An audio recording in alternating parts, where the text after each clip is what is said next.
Good morning traders, Joseph here from Eightcap. So going on to today's report, so we'll start with US stocks. They continued higher last night and we can see the US 30 in front of us. We can see now that we're getting very close to some of the highs from last week. There's a little bit more room for the distance for the Dow to go, but the Nasdaq and S&P are basically have tested highs. The S&P made, the SPX 500 made a very small high low overnight. That's a new all-time, and the Nasdaq as well just finished on that previous high. So the trade deal is the main reason why stocks are continuing higher. We can see that strong rally yesterday from the Nasdaq, and let's go over some of the main figures in stocks overnight. The Dow added 0.68%, the S&P 0.75%, and the Nasdaq finished over 1% higher, adding 1.32%. So phase one of the trade deal is continuing to drive shares. European stocks also had a stronger finish overnight, with the FTSE adding 0.95% and the DAX adding 0.63%, while the CAC added just over 0.5%, as did the Eurostoxx 50. And while the trade deal positivity is continuing, we'll be looking for stocks to continue to see buying support and momentum continuing. Gold edged lower last night due to a high USD and positivity on the trade news front.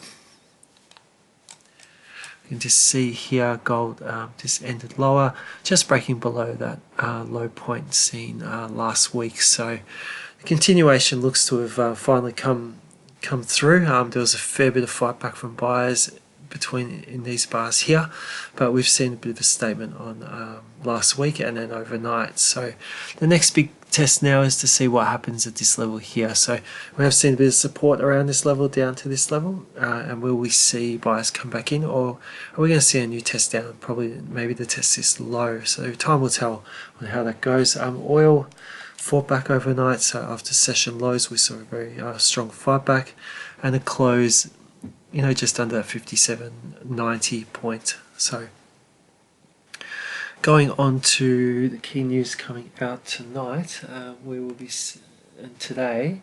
So at 10:50 this morning, Australian Eastern Daylight Time, we have Deputy Governor from the RBA speaking, and then at 11 a.m. Federal Reserve Chair Powell will be speaking, and then coming up later this evening at 8:05 p.m.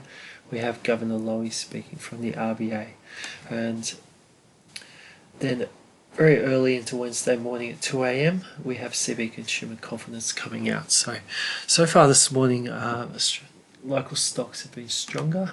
We're seeing a 23.4 point rally on the ASX 200 at the moment, and due to the positivity around the trade deal and the yen, we'll be looking for the Nikkei to come online, most likely stronger, but we'll have to see when it does come back online. So we can see here on the JPN 225 how strong yesterday's rally was. So the Nikkei will open at 11 o'clock this morning, Australian Eastern Daylight Time.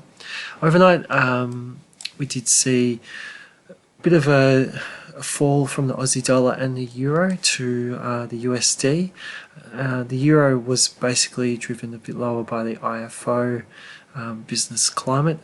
Basically, they did say that despite the reading being a touch higher, they still see the current position, around the recession. So, it's still, business climate is still pretty low in Germany, which is the biggest economy of the EU. The pound did its own thing yesterday, ignored USD strength, and it ended up having a solid day to the dollar and to the yen. And that was after we saw some news coming out in the UK election front, and that was showing that in the election poll via ICM, the Conservatives are up 41% and Labour is seen up at 34%. So that's it for today's video. We hope you have a great trading day. Keep an eye out at 11 o'clock for comments from Fed Chair Powell, and from later this evening from RBA Governor Lowy. So enjoy your trading day. Until tomorrow, good trading. Bye for now.